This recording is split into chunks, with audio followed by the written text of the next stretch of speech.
आज सुबह वैभव श्री जी का सेशन था तत्वार्थाधिगम सूत्र पे।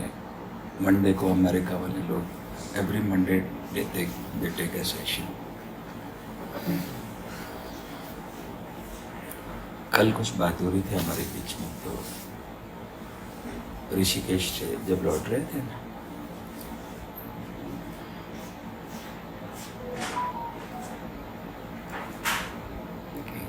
किसी की उम्र कम होती है, ज़्यादा होती है, उसमें चेंज हो सकता है या इस तरीके से।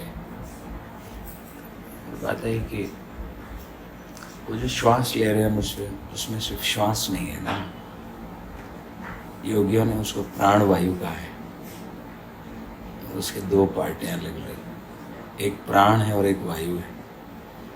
प्राण की बात तो सब करते हैं, प्राण की घटना भी घट रही है सबके भीतर। It is happening all the time. एक भी क्षण ऐसा जाते ही नहीं है जब वो घट नहीं रही हो। बट इसका कॉन्शियस एक्सपीरियंस किसको है?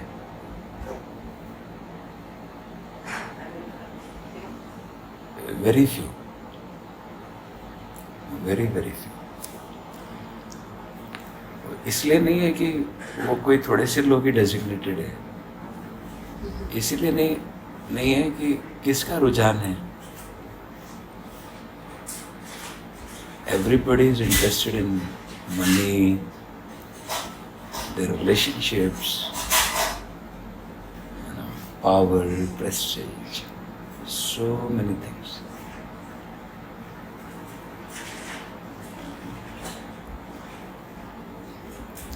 बुद्ध और आनंद के बीच में कोई बात हो रही है, उसको ये कहानी कहते हैं। तो बुद्ध आनंद को पूछ रहे हैं कि किसको भगवान चाहिए यहाँ पर। तो आनंद बोलता है सबको चाहिए भगवान।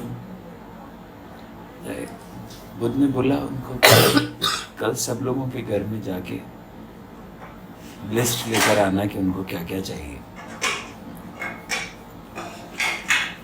किसी को बीमारी दूर करनी है, किसी को पैसे की प्रॉब्लम है, किसी का कोई इशू है।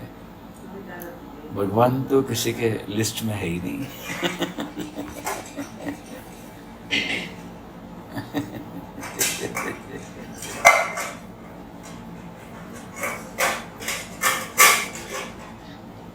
ये बात लगभग हर दिन होती है हमारी, ऑलमोस्ट एवरी डे। क्या चाहिए वो तो हमको ही डायग्नोस करना होगा ना। फिर भी चलो हम बैठते हैं, हेल्प करते हैं, बातचीत करते हैं, just to find it out कि हमको क्या चाहिए। लेकिन जिनको चाहिए वही भूल जाते हैं 24 घंटे के अंदर, लेस देन 24 आवर्स। इतना वो सब मंडेन में उलझे हुए हैं, they forget what is important.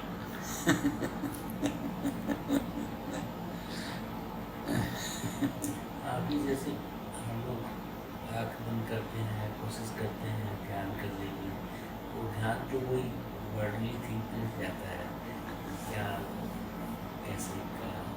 और वो बहुत प्रैक्टिस के बाद, जैसे मैंने 10-11 दिन वो प्रश्न वाला किया था, वो फाइनली लास्ट के 2-3 डेज जाके थोड़ा सा कंसंट्रेशन बनी थी। तो अब बहुत दिन बाद आज किया तो ध्यान नहीं जा पाया। ध्यान बार करने से फोकस नहीं बन पाया। धीरे धीरे प्रैक्टिस से शायद बनी। ऐसा है ना, एक किताब हुई है बहुत प्रसिद्ध, उसका नाम है 7 Habits of Highly Effective People। Stephen R Covey की बुक है, वेरी पॉपुलर पूरे दुनिया भर में। मिलियंस ऑफ कॉपीज उसके सोल्ड हुए, one of the highest selling books ये पिछले 50 साल में। उसमें स्टीफन कवे एक चैप्टर है उसका नाम है फर्स्ट थिंग्स फर्स्ट। उसमें टाइम मैनेजमेंट के बारे में बात करते हैं। फिर वो एक क्वाड्रेंट बनाते हैं, वो क्वाड्रेंट का नाम है इम्पोर्टेंट बट नॉट अर्जेंट। वो काम जो इम्पोर्टेंट तो है लेकिन अगर अर्जेंट नहीं है उसमें कोई भी लोग टाइम नहीं देते हैं। फिर कवे ने तो ये किताब में बिजनेस के दृष्टि से, पैसे की दृष्टि से, सम्मान की दृष्टि से जो सफल लोग थे उनको सक्सेसफुल बोला है, उनकी कुछ आदतों के बारे में बात की। तो ये लिख रहा है कि ये लोग जो सक्सेसफुल हैं वो यही क्वाड्रेंट पे सबसे ज़्यादा ध्यान देते हैं जो इम्पोर्टेंट है और बिल्कुल भी अर्जेंट नहीं है। Meditation is something which is important but urgency तो नहीं है। अर्जेंसी कौन डाल सकता है? तो हम ही डाल सकते हैं। जब हमारा अंडरस्टैंडिंग हो जाए तभी अर्जेंसी डाल सकते हैं। अंडरस्टैंडिंग नहीं है तो इतने सारे लोगों के साथ में मेरा अपना अनुभव है, पर्सनल एक्सपीरियंस है। हम हर दिन घर घर में जाते हैं, अलग अलग घर में घर घर खेलते हैं। हमारा फेवरेट गेम है, घर घर खेलते हैं हम घर घर में जाते हैं, कहाँ कहाँ पर जाते हैं, पाती पाती की जगह पर कहाँ कहाँ पर पाए जाते हैं। सबसे पहले वो बात होती है कब करें? अगर आपने सबसे पहले सुबह उठने के बाद में कर लिया है तो अभी उसकी आधी संभावना है कि आपकी कंटिन्यूटी एक पर्टिकुलर टाइम पीरियड तक बनी रहेगी, फिर भी आधी है। और आपने अगर उसकी को किसी भी पार्ट के ऊपर छोड़ दिया सुबह के अलावा, वो इमीडिएटली ब्रेक हो जाएगा, बिकॉज इतनी चीज़ें घेरे हुई है चारों तरफ, फिर उसका इम्पोर्टेंस तो नहीं मालूम है। मॉर्निंग का वो समय होता है जब हम अपने साथ होते हैं, मुश्किल से 2 घंटे का समय ऐसा होता है। सबसे पहले the moment you get up, fresh up हो गए तो सबसे पहले अपने लिए, मेरे लिए टाइम, और हमारे पास सबके लिए टाइम है, खुद के लिए। और हम 1 घंटा आँख बंद करके अगर रेस्टलेस हो जाते हैं कुछ, इसका मतलब हम अपने साथ ही कंफर्टेबल नहीं है, तो हम किसी और के साथ कैसे हम अपने साथ डिस्कम्फर्ट में हैं। तो जो खुद डिस्कम्फर्टेबल है वो दूसरे डिस्कम्फर्टेबल के साथ मिलेगा, तो दोनों डिस्कम्फर्टेबल मिलके क्या करेंगे और कंफर्ट इंक्रीज हो गया, डिस्कम्फर्ट इंक्रीज होगा, मल्टीप्लाई हो गया, तो मल्टीप्लिकेशन फैक्टर है ना। That's how it happens. और 1 घंटा हमारा अनुभव है कितने लोगों के साथ में, जिसने भी अगर दिया है रिलीजियसली, आज जब हम उनके जीवन में देखते हैं तो दे आर कम्प्लीटली चेंज्ड, एकदम transformation. They are not the same. कितने सारे, कोई थोड़े ही है वो गिनती उंगली पे कर सके, बस इतने ही है बट वो बहुत मजेदार होते हैं।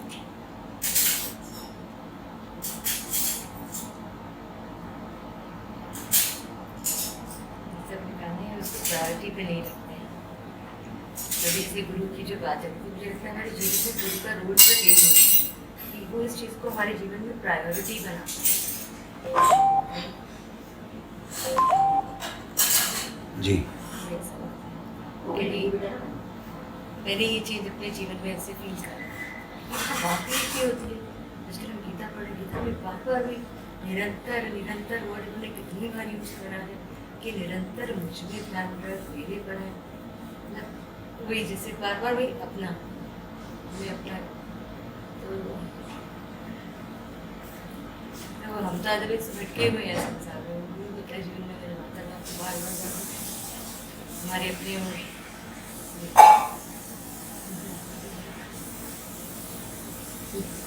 फिर भी वो आत्म साक्षात्कार का आपको नहीं होता। हाँ, दरअसल आत्म साक्षात्कार हम कह देते हैं, लेकिन हम थोड़ा खोजें क्या मेरी डिमांड आत्म साक्षात्कार है क्या?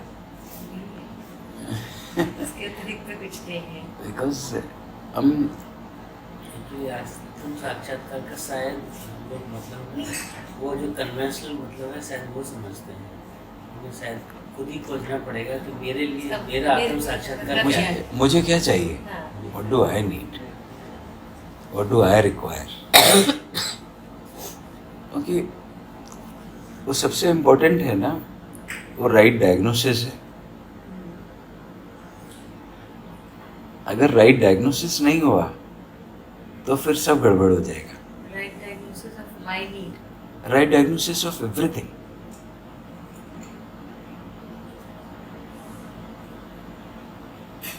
तो राइट डायग्नोसिस हो जाएगा तो फिर कोई सिचुएशन हो गई है, राइट डायग्नोस करना होगा। सपोज कार में जा रहे, एकदम से मालूम चला कार हैवी हो गई है, तो क्या करेंगे? सबसे पहले उतर के चेक करते हैं चारों टायर ठीक है क्या, कोई पंक्चर तो नहीं हुआ है, हवा तो नहीं निकल गई है कोई। फिर देखते हैं हाँ हवा तो ठीक है। फिर नेक्स्ट लेवल पे जाते हैं। पिछले 4 महीने से हमारे कार में एक ऐसा प्रॉब्लम हो गया जो आइडेंटिफाई ही नहीं हो रहा है क्या है प्रॉब्लम। वो मर्सिडीज के अंदर 2 पेट्रोल टैंक, एक ही पेट्रोल टैंक 2 पार्ट में डिवाइडेड है। जो पीछे वाले 2 सीट है, क्योंकि बड़ा 100 लीटर कैपेसिटी का टैंक है उसका, तो ये 2 सीट के, दोनों सीट के नीचे पीछे और बीच में उसके एक ब्रिज ऐसे बना हुआ है। सब सॉफ्टवेयर डाल के देख लिया है, सब कुछ करके देख लिया है, वो डायग्नोस ही नहीं हो रहा है। प्रॉब्लम क्या होती है? कार में पेट्रोल है लेकिन कार स्टार्ट नहीं होती है। अभी हमने कार ली, फिर मेरे को डायग्नोस करने लगा कि क्या है इसमें इश्यू हो सकता है। क्योंकि हम जैसे ही कार को पार्क करते हैं, हाफ अगर टैंक है फुल और उसको पर्टिकुलर एंगल में अगर टिल्ट है कार, तो एक कार स्टार्ट नहीं होगी। इसको बोला उधर जो ये वर्कशॉप में कि ये प्रॉब्लम है, लेकिन इसको भी समझ नहीं आ रहा है। ये समझ नहीं पा रहे कि ये अब सॉफ्टवेयर के तो वो इससे कंसर्न है ही नहीं। वो टैंक में इंटरनल पाइप है जो इधर से उधर पेट्रोल को फेंकता है, उसमें छेद हो गया इतना सा। They did everything. लास्ट में तो हम जब बेंगलोर से अभी पूना आ गए थे, वहाँ पर मैंने छोड़ दिया कार को। हमने बोला हम इसको लेकर ही नहीं जाएंगे जब तक ये प्रॉपर डायग्नोज नहीं होगा। तुम देखो इसमें इशू तो है।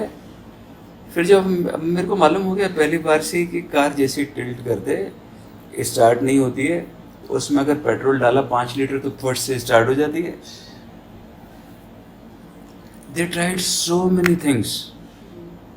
फिर लास्ट में उन्होंने क्या किया, वो सीट को निकाल के रख दिया, पेट्रोल टैंक को खुला छोड़ दिया, 2 फ्यूल पंप हैं उसमें, एक इधर टैंक में एक इधर टैंक में, और कार को ऑन करके छोड़ा।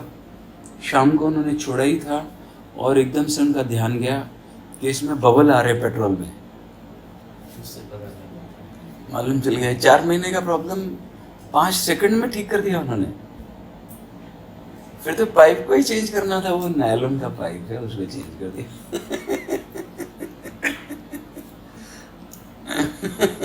ये लो ठीक हो गया। इम्पोर्टेंट जो पार्ट है वो डायग्नोसिस है। हमको अगर ये मालूम हो जाए कि हमको क्या चाहिए आखिर, वो तो हमको ही एसेस करना होगा ना। See we can talk about it, we can find out the ways, you know, what is that one point which is essentially required. अभी भी बात कर सकते हैं क्या चाहिए आखिर हमको। आत्म साक्षात्कार हो जाए, लेकिन अगर हम दुखी हो तो हाँ। लेकिन मैं मिला हुआ ऐसे बहुत सारे साधु साध्वियों से, महाराज लोगों से, पता नहीं क्या क्या लोगों से। वो बोलते हैं, उनको पूछते हैं आप कौन है। मैं एक साध्वी महाराज साहब को मिलने के लिए गया था, तो I said before we start our conversation, तो क्लियर कर ले, जैसे हम इंट्रोडक्शन देते हैं ना, आप कौन है, मैं कौन हूँ, तो आप अपने बारे में इंट्रोड्यूस कर दीजिए, आप कौन है। तो बोलते हैं मैं तो शुद्ध बुद्ध आत्मा हूँ। महाराज जी ने बोला मैं शुद्ध बुद्ध आत्मा हूँ, तो महाराज जी फिर मैं आपको हक कर सकता हूँ, आप तो शुद्ध बुद्ध आत्मा है। मैं आपको टच भी नहीं करने वाला हूँ, और मेरे को मालूम है कि ना आपको भी बहुत सारा कुछ करना होता है। तो वो जो कह रहे हैं और जो जी रहे हैं उसमें भेद है ना।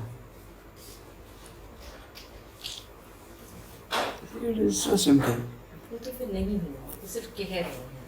हाँ कोई अनुभव करना और इसकी पहचान तो नहीं है ना कोई कि हो गया स्वयं को तो भ्रम हो जाता है, कोई पहचान नहीं होती इसकी। बहुत सारे लोग भ्रम में रहते हैं कि मुझे आत्म साक्षात्कार हो गया। मैं भी कई लोगों से मिला हूँ जो ये क्लेम करते हैं हो गया। हमारी एक फ्रेंड है, उसने अपने फ्रेंड से बात करवाया। अमेरिका में रहती थी, अभी भी रहती है अमेरिका में, कैलिफोर्निया में। फिर वो मेरे को लगभग हर दिन कॉल करती है कि स्वामी जी मेरी कुंडलिनी जाग गई है, मेरी कुंडलिनी जाग गई है। मैं बोला बहुत अच्छा बात है, अगर जाग गई है तो कोई हैरानी की बात नहीं है, नहीं जागी है तो हैरानी की बात है, क्योंकि सोई हुई है वो हैरानी की बात है। जाग गई है तो बिल्कुल वो कोई अभूतपूर्व घटना नहीं है। अगर नहीं जागी है तो वो अभूतपूर्व है कि ये क्यों ये सोए पड़े भाई, जाग जाओ, सिंपल बात है ना। हम जब मिलेंगे तब इसके बारे में बात करेंगे। फिर जब वो अमेरिका से लौट के आई तो उन दिनों मैं ऋषिकेश में था, तो बस वो 1-2 दिन अपने घर में जाके जो एसेंशियल था वो निपटा के ऋषिकेश आ गई। और 5 मिनट के बाद में वो मेरे से इतनी क्रोधित हो गई, और जो हमारी फ्रेंड है कॉमन जिसके थ्रू मिलने के लिए आई थी, उसको बोला स्वामी जी ने मेरी कुंडलिनी को सुला दिया। इतनी मुश्किल से जगाई थी मैंने, बरसों लगा के मैंने जगाई कुंडलिनी, स्वामी जी ने मेरी कुंडलिनी को सुला दिया।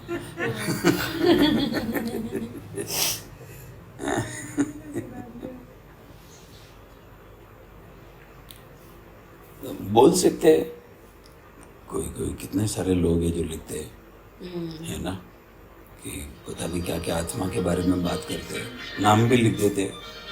जब पेट दर्द होता है तो फिर मालूम चल जाता है कि आत्मा है कि क्या है। गुरु मुझे की आत्मा वो बोलते हैं कि मैं आत्मा। जिसको आत्म साक्षात्कार हो गया उसको भयभीत थोड़ा ना किया जा सकता है।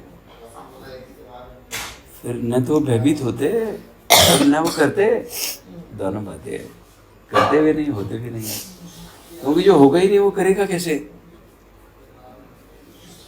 करने के लिए होना चाहिए ना, तो है ही नहीं तो कर नहीं सकते, बड़ा कठिन है। ये कब होता है, मतलब ये ध्यान की कौन सी अवस्था में होता है, जैसे ये आपने मानवीय जी मैं कल देख के सोची हाँ स्वामी से जी जी जी जैसे कोई जी ध्यान कर मतलब जी क्या अंदर से क्या हो मतलब फील होता है। जी जी क्या होता है, ओशो तो नहीं तो बहुत अनूठे अनूठे प्रयोग करके गए अपने लोगों के साथ में। तो शुरू में उन्होंने शक्तिपात के बहुत ही अद्भुत प्रयोग किए, अनूठे प्रयोग किए उन्होंने। शक्तिपात का क्या मतलब है कि आपके पास में भी पैसे है और उनके पास में भी पैसे, लेकिन आप भूल गए कि आपके पास में पैसे है क्या। क्या हो गया, आपने अपने पॉकेट में पैसे तो डाल रखे कई करोड़ रुपए, लेकिन आप नींद में सो गए हैं और आपको होश ही नहीं है कि आपकी जेब में इतना धन रखा हुआ है। तो फिर गुरु क्या करते, वो थोड़ा हमको जगाते आके, अपना पैसा दिखाते हैं, वो अपना पैसा दिखाते हैं कि देखो ये पैसा है और तुम्हारे जेब में भी रखा हुआ है। तो उसके खतरे भी है और उसका मजा भी है। खतरा ये है कि फिर किसी को उधार लेने की आदत ही पड़ जाए। एक बार दे दिया ना किसी ने तो उधार हो गया ना, वो तो हमारा अपना तो नहीं है, वो तो किसी ने दिया है हमको, गुरु ने दिया है। हाँ, लेकिन उसका मजा भी है कि हमको मालूम चल जाए कि अरे मेरे जेब में भी रखे हुए हैं। तो हर चीज के दोनों एस्पेक्ट है ना। वो थोड़े लोग हैं जो ये तरफ इशारा समझ पाते हैं कि ऐसे बहुत सारे प्रयोग शुरू में ओशो ने किए थे, लेकिन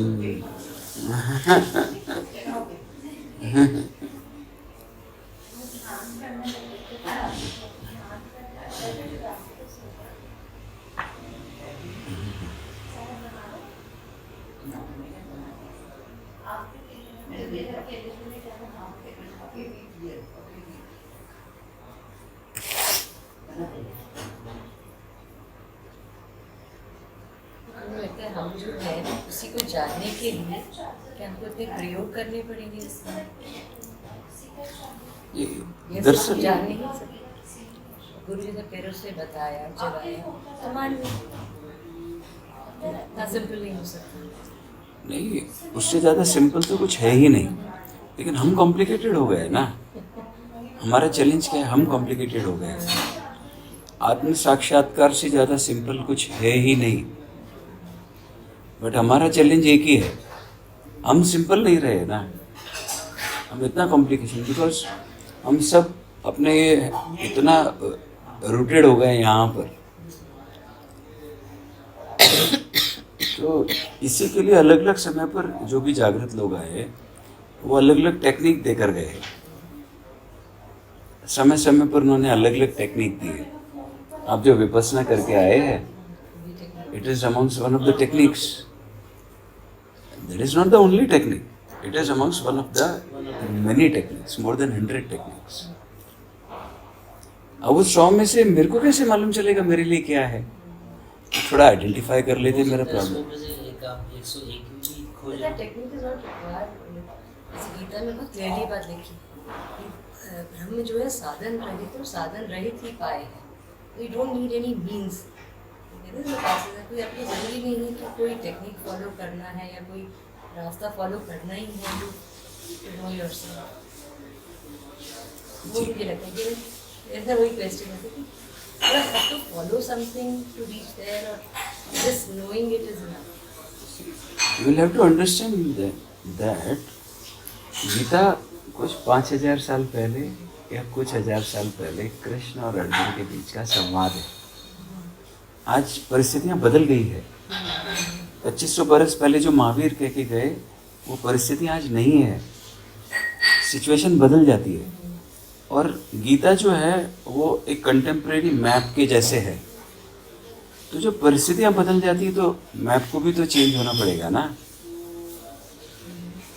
अभी आप यहाँ पर आए तो आप गूगल मैप के थ्रू आए ना, या आपने कोई 500 साल पुराना मैप लिया और उसके थ्रू चल पड़े बैलगाड़ी के रास्ते पे, तो आप प्रोबेबली पहुँचते ही नहीं, क्योंकि वो रास्ते एग्जिस्ट ही नहीं करते। इसका मतलब ये नहीं कि वो रास्ते नहीं थे, वो रास्ते थे वो टाइम पे, उसका रिलेवेंस था, लेकिन आज जो कंटेम्प्रेरी सिचुएशन है उसमें वो रास्ते का रिलेवेंस नहीं है। तो क्या यूज में लिया आपने? अपने कंटेम्प्रेरी टेक्निक को यूज में लिया। वो जो कृष्ण कह रहे हैं उसमें वो आज भी रिलेवेंट है, लेकिन आज हमारी स्थिति वो नहीं है जो अर्जुन से वो जो कह रहे हैं, जो अर्जुन की स्थिति थी, हमारी वो स्थिति नहीं है। हम तो रूटेड है हमारे हेड में, हम उलझे हुए हैं हमारे दिल में, कहाँ पर हम डिस्कनेक्टेड है हमारे मूलाधार से, हमारा कनेक्शन लॉस्ट है, कॉन्शियस कनेक्शन है ही नहीं। तो जब हमारी स्थिति बदल गई है तो हमारी व्यवस्था भी तो बदलनी पड़ेगी। हम वही कैसे यूज में ले सकते हैं? अब फिर भी रास्ता तो कोई यूज में लेना पड़ेगा। कल बैलगाड़ी चल रही थी, फर्क इतना है, आज कार चलेगी। ये क्या मालूम रॉकेट चलेगा, या क्या मालूम कोई और दूसरा मोड ऑफ ट्रांसपोर्ट खोजना पड़ेगा। अगर मेरे को इंटर प्लैनेट ट्रैवल करना है तो I can not use A best car also. Mercedes cannot take me to another planet, howsoever good it is. I'll have to essentially use a rocket. Essentially. लेकिन rocket के लिए मैं नोएडा से थोड़ा ना यहाँ पर आऊँगा। तो और ये तो ऑब्जेक्टिव दुनिया की बातें है ना। ये जो मन है वो तो ऑब्जेक्टिव ही नहीं है ना, सिर्फ वो तो ऑब्जेक्टिव टू सब्जेक्टिव डायमेंशन की तरफ जाना है।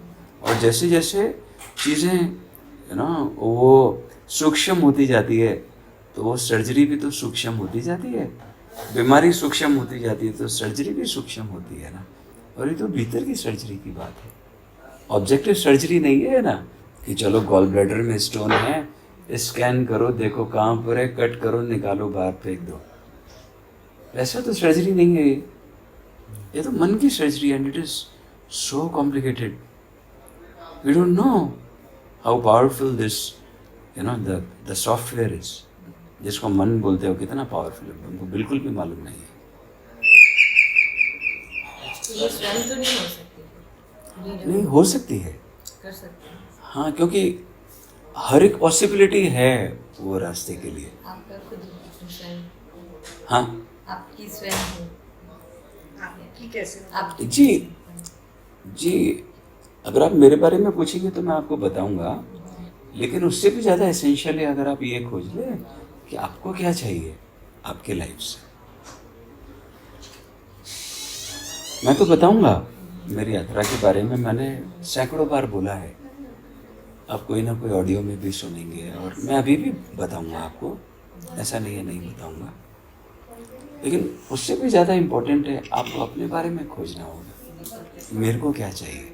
अच्छा, मेरे दिमाग में एक बहुत कॉमन सा क्वेश्चन काफ़ी टाइम से बनता है कि जो निर्वाण और मोक्ष का रास्ता है, बहुत सारे महापुरुषों ने अपने अपने ढंग से एक्सप्लेन किया, और हो सकता है उन सभी को निर्वाण या मोक्ष हुआ हो, या उनमें से कुछ को हुआ हो या किसी को भी ना हुआ, हमें नहीं पता, क्योंकि हमने खुद तो फील नहीं किया उसको। तो क्या ऐसा कोई यूनिवर्सल रास्ता बन सकता है मोक्ष का या निर्वाण का या आत्मसात का, जो कि एक्सेप्टेबल हो सबको, और वो उस रास्ते से सभी लोग पार हो सकें? ये धरती पे कोई भी ऐसा मनुष्य नहीं है जो निर्वाण के रास्ते पे नहीं जा रहा।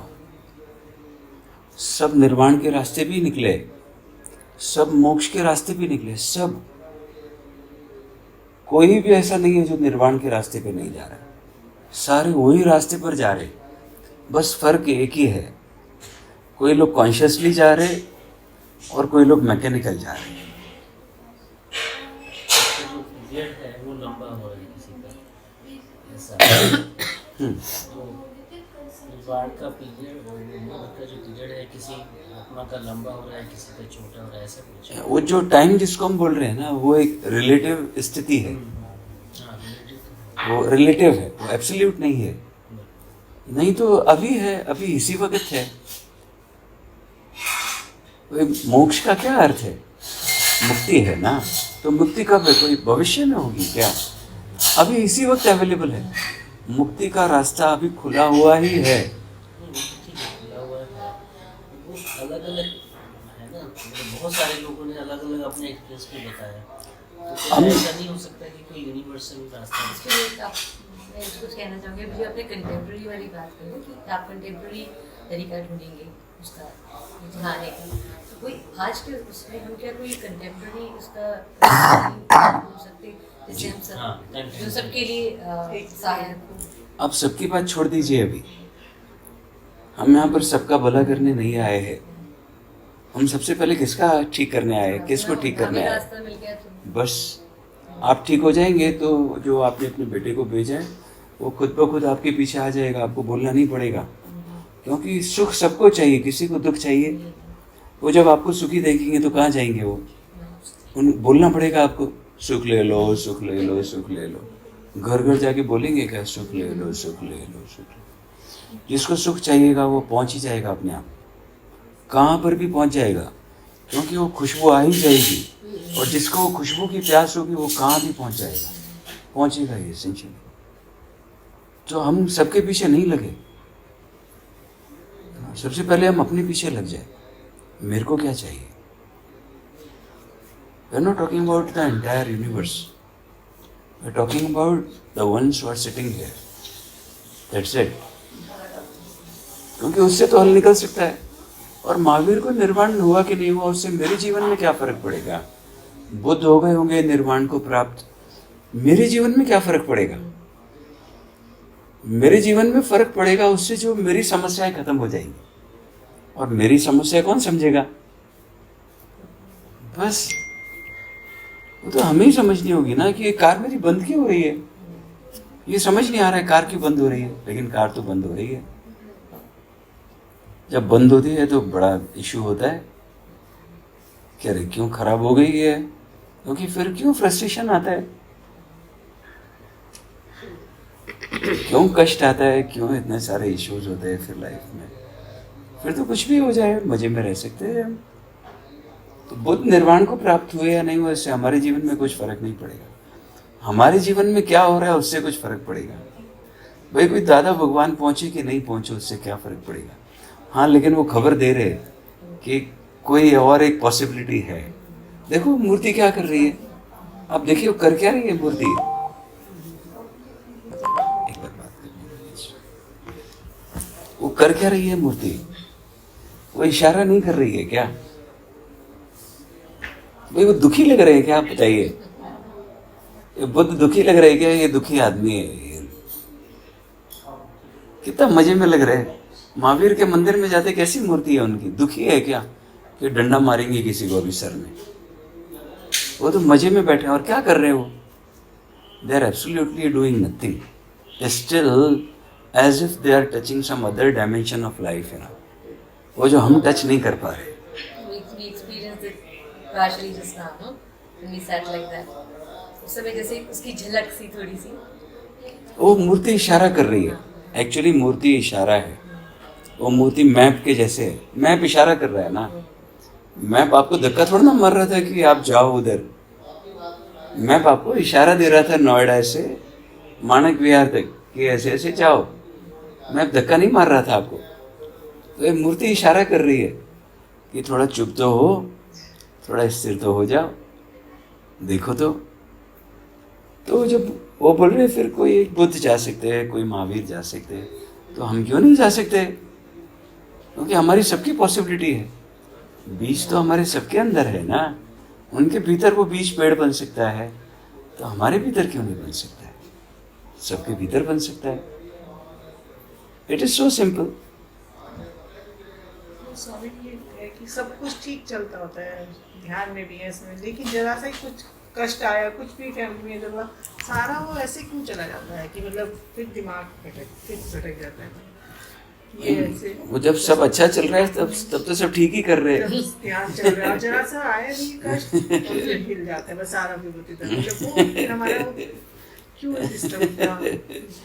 मेरे एक फ्रेंड अभी भी होंगे, मैं डिस्कनेक्टेड हूँ काफ़ी समय से, वो भी एक जज थे। जब वो अपने ड्यूटी पर थे तो मेरा उनके साथ में काफ़ी मिलना जुलना होता था यहाँ पर। एक दिन मैं उधर गया हुआ था आगरा में, वो डिस्ट्रिक्ट जज का पोस्ट था उनका। तो शाम को जब मैं पहुँचा उनको मिलने के लिए, तो बोले आज ऐसा एक केस था, जटिल था, छोटे बच्चे का केस था और उसको मैंने बेल नहीं दिया, ही सेड। ऐसे कुछ बात हो रही थी और वो कोई बड़े परिवार का कोई लड़का था, ये आगरा के अच्छे परिवार। फिर ऐसी मजाक हो रही थी ना, तो मैंने बोला कि अगर वो आपको 5 लाख रुपए देते तो आप बेल दे देते थे? तो बोलते 5 लाख रुपए क्या, वो 50 लाख देता तो भी मैं नहीं करने वाला था। अच्छा सोचो 1 करोड़ देते तो बोलते हो ही नहीं सकता। अच्छा सोचो 5 करोड़ दे दे तो वो एक क्षण के लिए साइलेंट हो गए। मैंने बोला जवाब मिल गया मेरे को। हमारा अटैचमेंट मतलब जब सही चल रहा है, सुख चल रहा है, सब जैसे दुख आया वो इतना ज्यादा उससे हम अटैच हो गए। हम क्या है, हमको एक ये अंडरस्टैंडिंग अगर हमारे भीतर डेवलप हो जाए ना, जीवन नॉन बायस्ड है, प्रकृति नॉन बायस्ड है, प्रकृति बायस्ड नहीं है। वो हमारे जीवन में सुख दुख नहीं भेज रही है, जीवन हमारे जीवन में कोई सुख दुख भेज ही नहीं रहा है। हमारे जीवन में कोई घटनाएं आ रही है, अगर वो हमारे फेवर में है तो हम उसको सुख बोलते हैं, अगर हमारे अगेंस्ट है तो हम उसको दुख बोलते हैं। और सुख सब लेना चाहते, दुख कोई नहीं लेना चाहता। सिंपल बात है ना, ऐसा कैसे हो सकता है? भाई मैं आपको बोलूँ इधर ये नोट रखा हुआ है, इसका ये ऊपर वाला हिस्सा ले लो आप, लेकिन नीचे वाला मत लो। आप कर सकती हैं क्या ऐसा?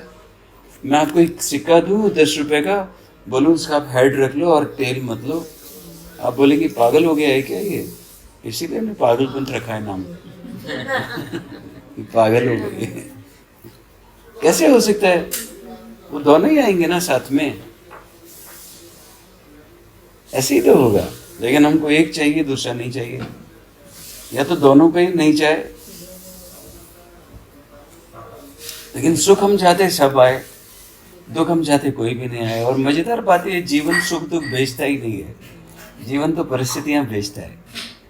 परिस्थिति के हम कौन सी तरफ है वो सुख या दुख हो गया। मैंने आपसे पैसा ले लिया 5 करोड़ रुपए और वापस नहीं दिया, कितनी घटना घटी, ट्रांजैक्शन कितना हुआ, 1 हुआ कि 2 हुए? 2 क्यों हुए? 1 ही हुआ ना ट्रांजैक्शन तो। नहीं अभी ट्रांजैक्शन नहीं, ट्रांजैक्शन 1 ही हुआ है ना, आपसे इधर आया। अभी अगर मैंने लौटाया नहीं तो आपको क्या होएगा? दुख होएगा ना। ट्रांजैक्शन कितना हुआ? 1 ही। आप दुखी होंगे उसमें, मैं क्या होऊंगा? समझिए तो। हाँ वो इसके 2 पहलू हैं, हर बात के 2 पहलू। हम सुखी भी हो सकते हैं कि सुखी होगा, अरे मेरे वजह से किसी को 5 करोड़ का प्रॉफिट हो गया, लेकिन हम दुखी हो रहे होते हैं कि मेरा 5 करोड़ डूब गया, मेरा 5 करोड़ डूब गया। ये सोच के हम पार्टी भी तो कर सकते हैं कि किसी को मुझसे किसी को मेरे वजह से 5 करोड़ का प्रॉफिट हो गया। जैसे लॉस में पूरा यही सोच रहे कोई जैसे चिराज को तो जरूरत होगी ना ज्यादा, उसकी पार्टी हो गई, उसका मजा हो गया, ये सोच के भी खुश हो लूं। जीवन तो घटनाएं भेज रहा है और वो नॉन बायस्ड है, नॉट बायस्ड। हम उसको कैसे ले रहे हो वो हमारी स्थिति के ऊपर है, और हम अच्छा लेना चाहते हैं, खराब नहीं लेना चाहते। ऐसा कैसे हो सकता है? YouTube पे हमारा पॉडकास्ट वैभवश्री का एक रिलीज हुआ, और जैसे पॉडकास्ट रिलीज हुआ उन्होंने क्या क्या वो उधर बातचीत किया था, वो चैनल के ऊपर लोगों ने क्या क्या कुछ भी बोलना शुरू कर दिया without even seeing the complete podcast. People are in such a hurry, you know. वो घबरा गए जिन्होंने हमारा पॉडकास्ट लिया था कि ये पता नहीं क्या क्या लिख रहे हैं लोग, मैं आपको सू कर दूंगा, मैं कोर्ट में भेज दूंगा, मैं ये कर दूंगा। उसने वो जो गड़बड़ वो सारे कमेंट थे वो डिलीट कर दिए वहां से। अरे ये क्या किया तुमने, ये क्या किया? अभी मेरा एक पॉडकास्ट 1-2 महीना पहले रिलीज हुआ, उसमें से 2 मिनट का एक कटिंग काट के किसी ने एक चैनल पे अपलोड कर दिया। वो चैनल का नाम द यूनिक जर्नलिज्म है। उस पे कोई 2-3-4 लाख लोगों ने उसको इधर उधर भेज दिया। कहाँ पे इतने सारे कमेंट आए और 99% तो गालियाँ है। हमारा बेटा है, उसका फोन आया कि पापा आपका वीडियो तो वायरल हो गया है उधर। कोई 2000 लोगों ने तो उसको इधर उधर ऐसे भेजा है, आगे से आगे फॉरवर्ड किया है। 400-500 लोगों ने कमेंट किया है। पढ़ो तो आप, पापा क्या क्या कमेंट किया है देखो तो मैंने पढ़ा उसको। उन्होंने वो 2 मिनट का वीडियो सुन के अपना वर्जन बना लिया है। पूरा पॉडकास्ट नहीं देखा, 1 घंटा 50 मिनट का, 2 मिनट का video, their own versions. Someone is writing I will sue you, someone is writing so many things. किसी ने बोला ये क्या भाई, यही तो कमाई है हमारी। वो पॉडकास्ट का जब जिस दिन ये हुआ था, रिकॉर्डिंग हुआ था, उस दिन हम अपने फ्रेंड को मिलने के लिए गए बॉम्बे में। उसका ये हुआ था स्टूडियो में एक। उन्होंने पूछा कैसा हुआ पॉडकास्ट? स्वामी जी बहुत मज़ा आया। आज मैं 2-4 साल तक गालियाँ मिलते रहे, मेरे को खूब ऐसा इंतजाम करके आया। और गालियों से हमारा धंधा चलता है। लोग पत्थर फेंकते, हमको बहुत मज़ा आता है, क्योंकि वो पत्थर फेंकते हैं, इकट्ठा कर करके हम अपनी दीवार बना लेते, हमारा घर बन जाता है। सोचो तो, वो सोचते रहे, हम तो चाहते हो फेंके, खूब पत्थर फेंके हमारे ऊपर, हमको क्या प्रॉब्लम है?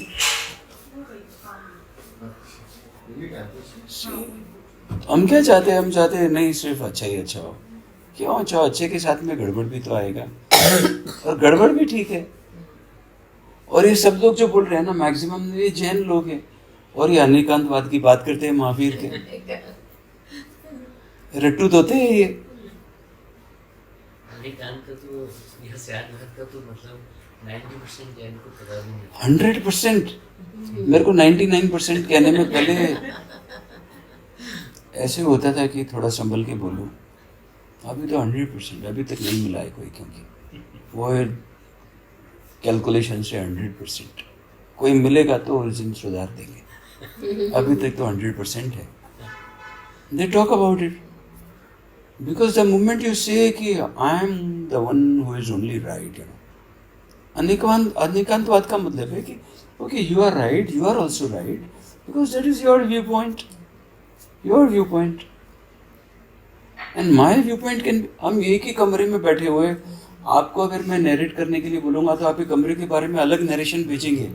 आप वो मोर के बारे में लिखेंगे जो पीछे चिपका हुआ है, अगर मैं पीछे मुड़ के नहीं देखूं तो मेरे को मोर नज़र ही नहीं आएगा, तो मैं मोर के बारे में कैसे लिखूंगा? और आप बुद्ध के बारे में लिख ही नहीं सकेंगे कुछ, मैं लिखूंगा तो मैं और आप गलत कैसे हो गए?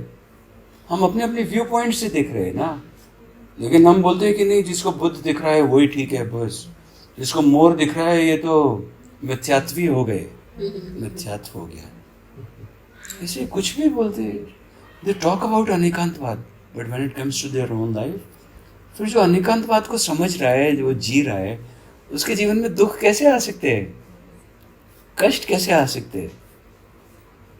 हाँ, सिचुएशंस आएंगी, फिर उसमें अपने इंटेलिजेंस से ड्राइव करना होगा, how to drive, you know, in a different situation.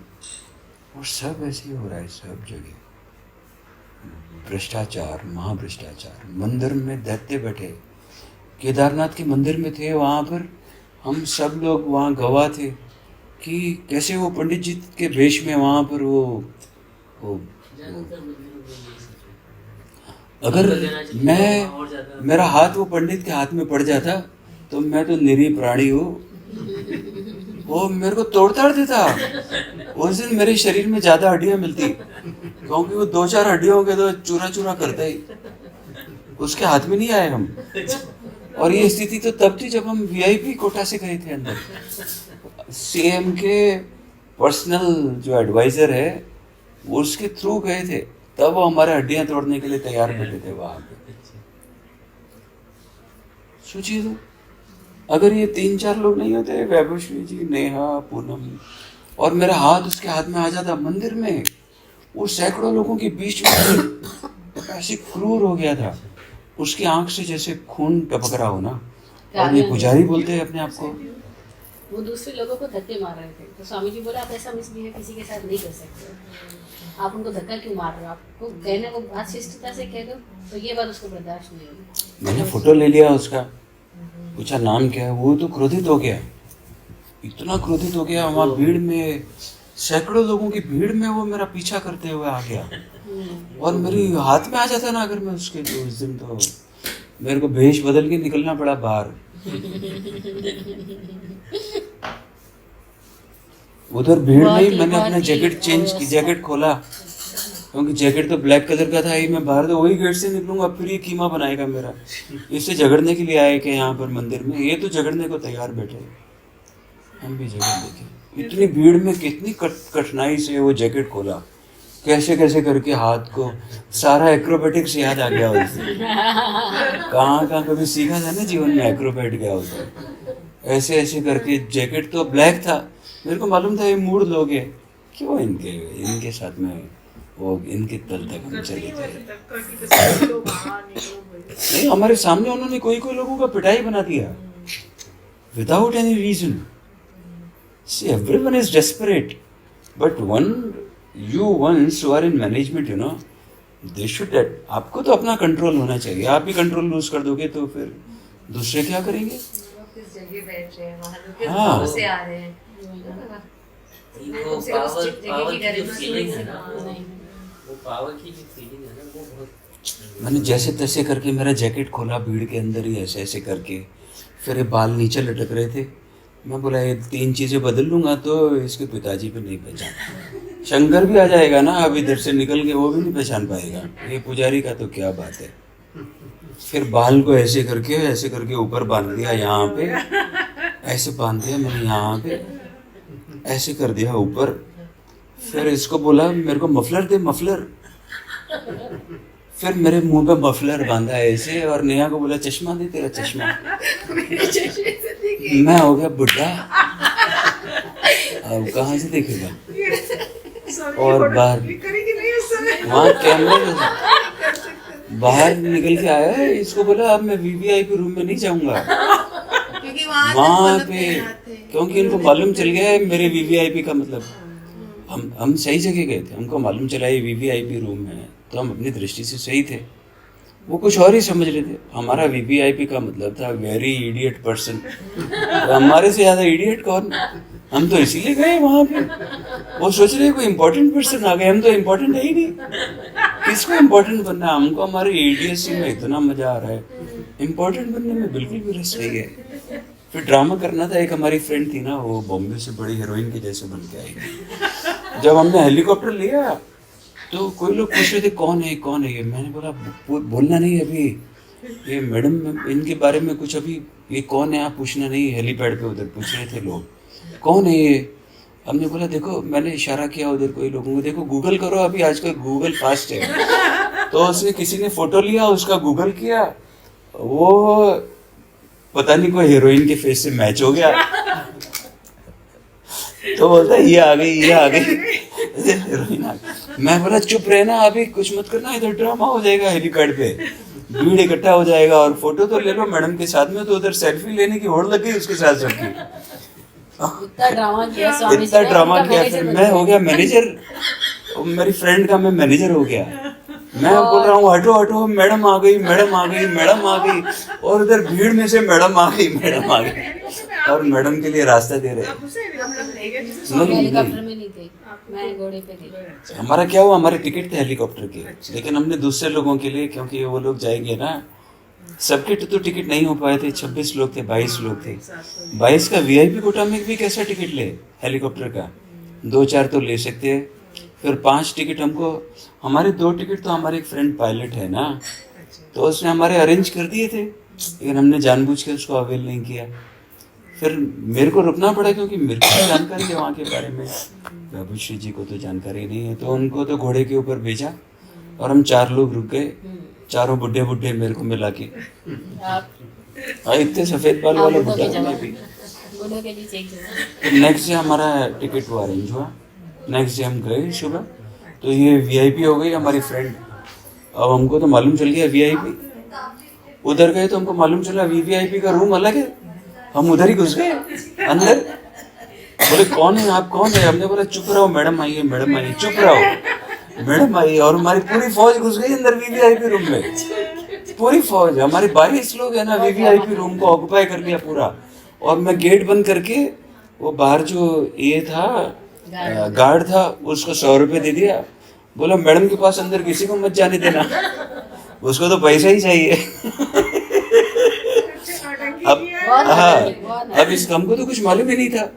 तो हमने बोला अभी कौन दर्शन कराएगा? तो बोला अभी कुलदीप लेकर गया दर्शन कराने के लिए। तो मैंने बोला कुलदीप को फोन करो। कुलदीप एक नाम आ गया ना अभी। कुलदीप को फोन करो। तो बोला मेरे पास में नंबर नहीं है, वो सामने पंडित जी खड़े, उनके पास में नंबर है। मैं वो पंडित जी के पास में गया। पंडित जी कुलदीप को फोन करो। क्या हुआ? मैडम आई है, दर्शन करवाना है, वो वेट नहीं कर सकते ज्यादा। इतनी भीड़ में किसको फुर्सत है? कौन मैडम है? उसने फोन नंबर लगाया, तो मैंने भी देख लिया क्या फोन नंबर है। तो मैंने भी फोन लगा दिया कुलदीप को। बाद में कुलदीप मैडम आ गई है। सर मैं भेज रहा हूँ सर मैं भी भेज रहा हूँ।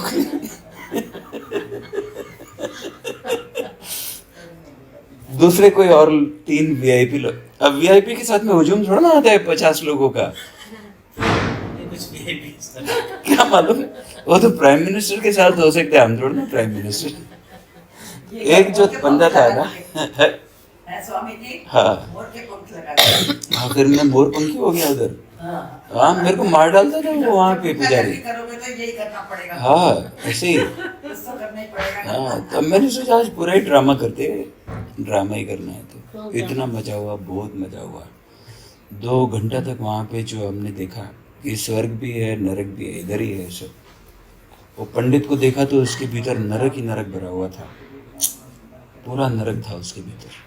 स्वामी जी ये बात बताइए, जहाँ वो बैठा है देखो, जिस चीज दर्शन करने के मतलब हर समय रहता है, कोई चेंज नहीं हुआ। कोई बात नहीं, हम उसके बारे में क्यों पढ़े, हम अब तो अपने बारे में देखें। उससे हमारा क्या होगा, उसका जीवन है, वो जाने हम क्या करेंगे। हम तो देखें हम क्या कर रहे हैं, उससे कुछ हल होएगा।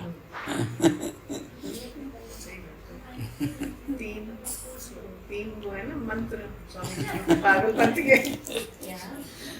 आपकी दीक्षा हो गई पागलपंथी में? दीक्षा तो फिर आज दीक्षा देते हैं। दीक्षा देते। 3 मंत्र से दीक्षा होती है पागलपंथी। 3 मंत्र है पागलपंथी। अभी चौथा टेस्टिंग फेज में चल रहा है, चौथा मंत्र भी इजाद कर रहे हैं।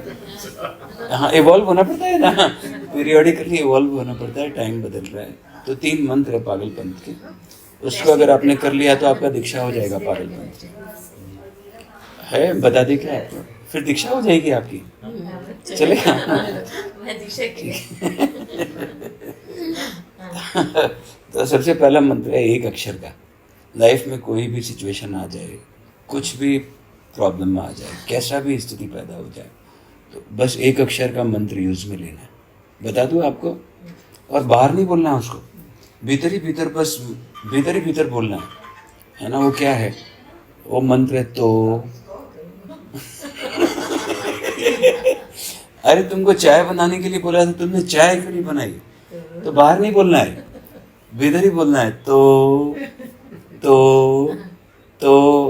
तुमको बोला था उधर आने के लिए, टाइम पे नहीं आते हो तुम, तो भीतर ही बोलना है तो। और जब तो बोलना है तो आंख थोड़ी बड़ी करनी है ऐसे, भीतर तो बोलना है, बाहर आंख बड़ी करनी है तो। तो मैक्सिमम जो इशू है वो ये एक अक्षर के मंत्र से सॉल्व हो जाएंगे। फिर भी कोई थोड़ी कठिन आ जाए तो 2 अक्षर का मंत्र है, तो उसको बोलते हैं सानू की। पंजाबी में बोलते हैं ना सानू की। बाहर नहीं बोलना है, भीतर ही बोलना है। बाहर बोला तो उल्टा पुल्टा हो जाएगा सब।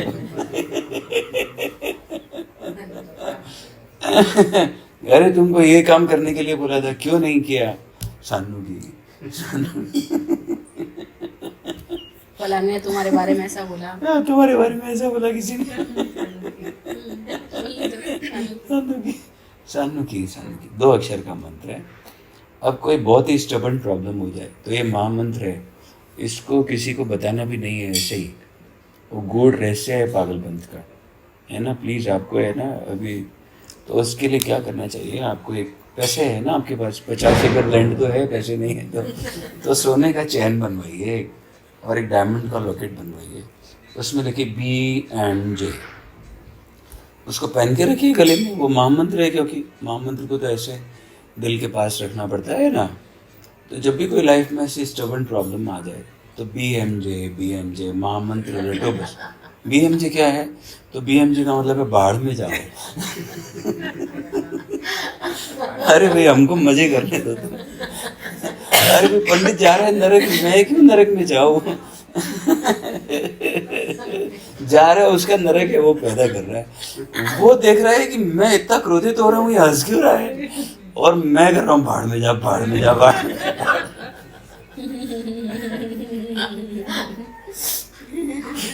और मैं हंस रहा हूँ तो ये सोच रहा है हंस क्यों रहा है। उनको लगता है मेरे ऊपर हंस रहे हैं, वो तो नेचुरल हंसते हैं। बहुत होता है इनके साथ, ये नेचुरल हंसते ही रहते हैं। लोगों को अंदर फील हो जाता है ये हमारे ऊपर हंस रहे हैं। वो बोल रहे आप हंस क्यों रहे भाई, कोई कारण से थोड़ा ना हंसते, तो आप पागल हो गया। पागल लोग ही बिना कारण हंसते, तो भाई हम पागल ही, हम क्या करें? ये पागलों के सरदार है। पागलों के सरदार। पागलपन ग्रुप के बॉस है, तो पागलों के सरदार है। अभी हम एक आश्रम में रहने वाले हैं, उत्तरकाशी के पास में। वहाँ पे स्वामी जी है। तो एक बार जब मैं साइलेंस में था, उधर रह रहा था, मेरे को सुबह किसी कारण से थोड़ा जल्दी वहाँ से निकल के आना पड़ा, तो मैं सुबह मिलने के लिए गया स्वामी जी को।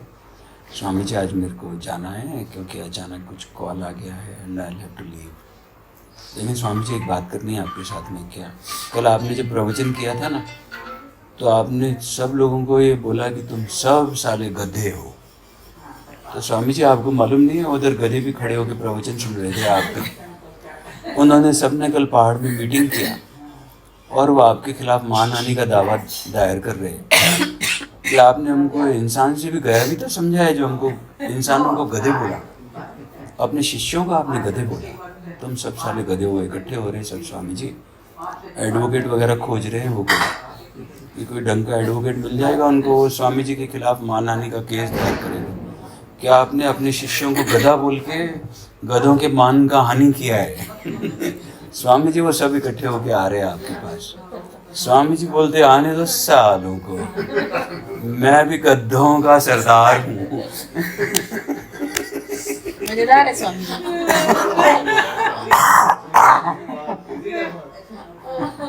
अरे भाई तुम्हारी संख्या देख के हम तो डर गए। डायलॉग भी ऐसे मारते हो। हम 22-23 लोग गए ना, 26 लोग हैं। अरे भाई एक तो तुम्हारी संख्या इतनी, हम तो देख के डर गए। पूरा हुजूम आ गया। बहुत ही मजेदार, बहुत ही मजेदार। एक तरीके का हाथ से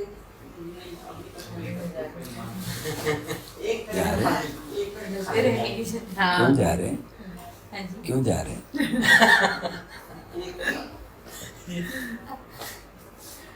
क्योंकि आए हैं। जिससे फिर अगर कुछ काम नहीं है, कुछ विशेष नहीं है तो और रुक सकते हैं। हाँ उसको आप बुला सकते हैं, उसके लिए नहीं, उसका मान भी आ रहा है।